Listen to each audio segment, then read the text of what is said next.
Miguel and the Grand Harmony, written by Matt de la Pena, illustrated by Ana Ramirez. First comes the sound, a single string plucked, or a note blown, or a beat rapped. And suddenly I am, where there is music, there is color, and where there is color, there is life. I roam this vibrant city, determined to keep the gray at bay. La musica, I hear their hearts beckon. We need you to create a grand harmony. I need them too.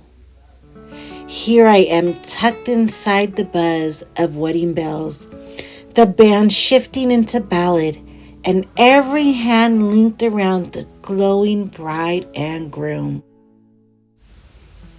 Here I am at a packed Pueblo quinceañera, swaying along with the staticky song as a fresh-faced girl lifts a tiara onto her head. Here I am huddled over an open cemetery plot, breathing life into the quiet reflection of loved ones and the weeping beauty of a single violin.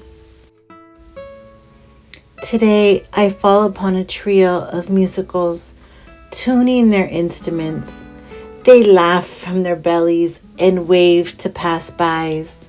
They shoo away a stray dog. A fourth musical steps to a trash bin, holding a busted guitar. She was so good to me, he says. Until you sat on her, his friend replies. More laughter as the man tosses the ruined instrument and returns to his crate. He thumbs the nylon strings of a new guitar, and I ride the rhythms across the plaza. By sundown, the alleyways are packed with people, and I leap from song to song. On warm nights like this, I am the city, and the city is me. But just as my surge of sound is lifting toward the twilight, an old woman barges out of a shoe stop. "Stop that music," she shouts. "You'll upset Mama Coco." A startled guitar player fumbles for his favorite hat. A trumpeter hurries to put away his instrument, knocks over a box of mismatched nails. Before I am sucked back into nothingness, I notice a boy. He holds a broom in one hand, a dustpan in the other, and while everyone else in the shop is busy waving away los musicals, the boy's eyes are glued to their guitars. There's music in his heart.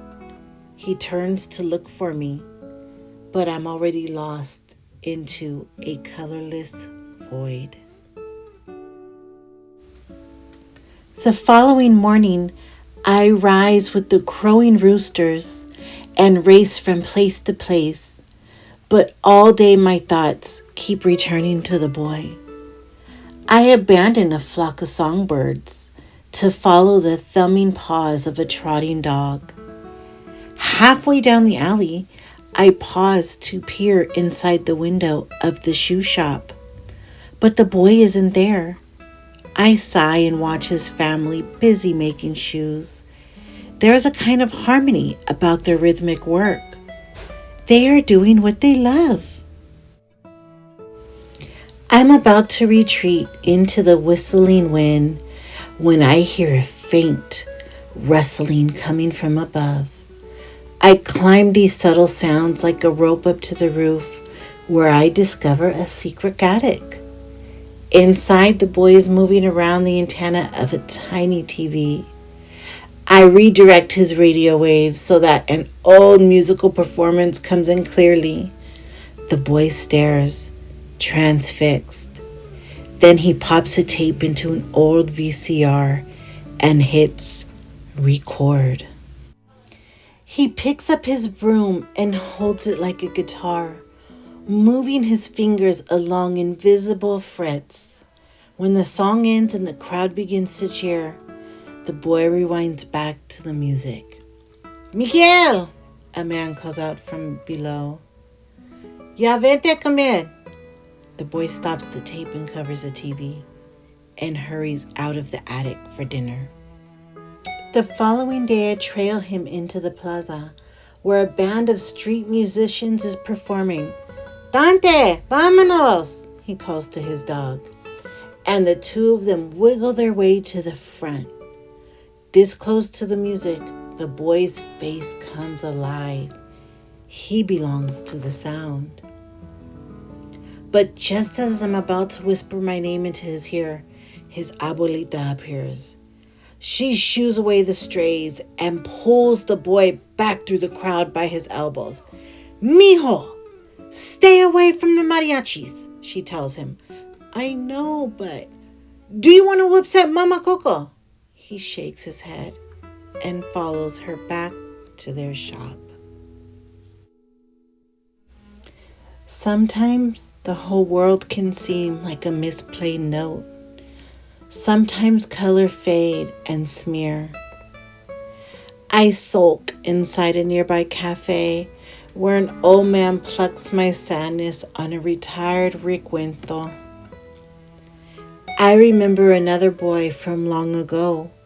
He used to sit alone and write songs long into the night.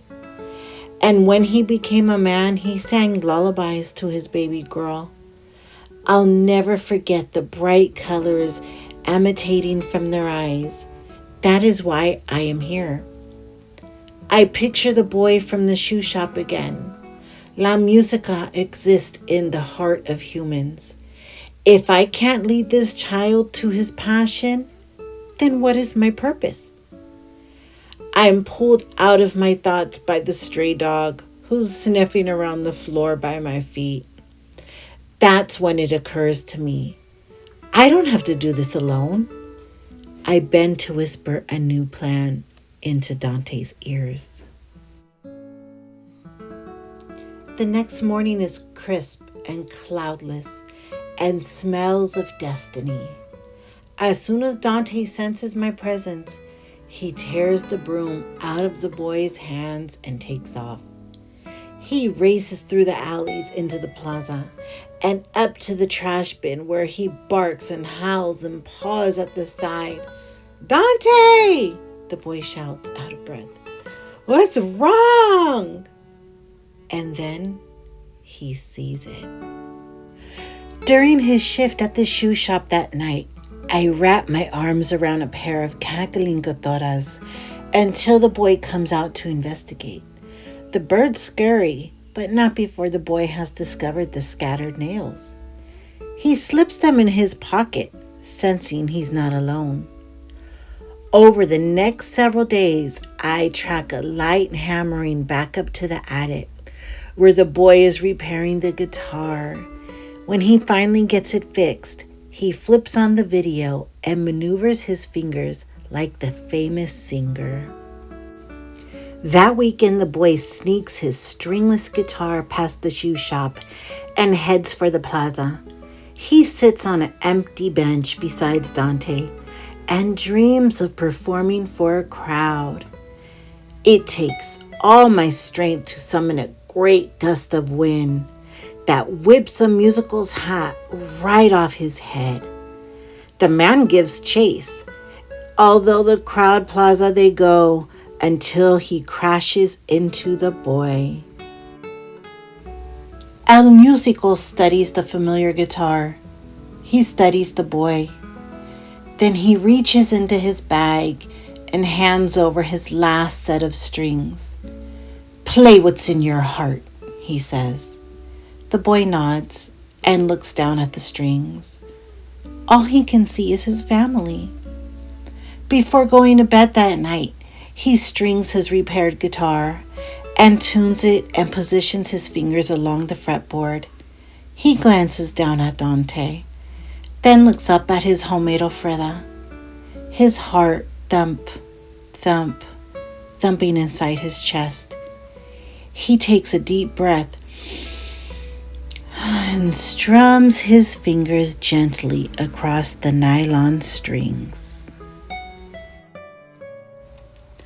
The boy doesn't know that in the ring of his first chord, he has become part of a grand harmony. But here it is in the swirling skies above the attic. And here it is in the wind whistling past the windows of the shoe shop.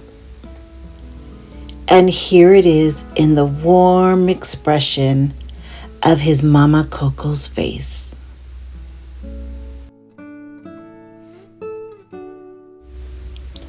One day, these sounds may grow into songs and color the heart of others. But for now, he's just a boy in an attic with a guitar, and the air he breathes is alive.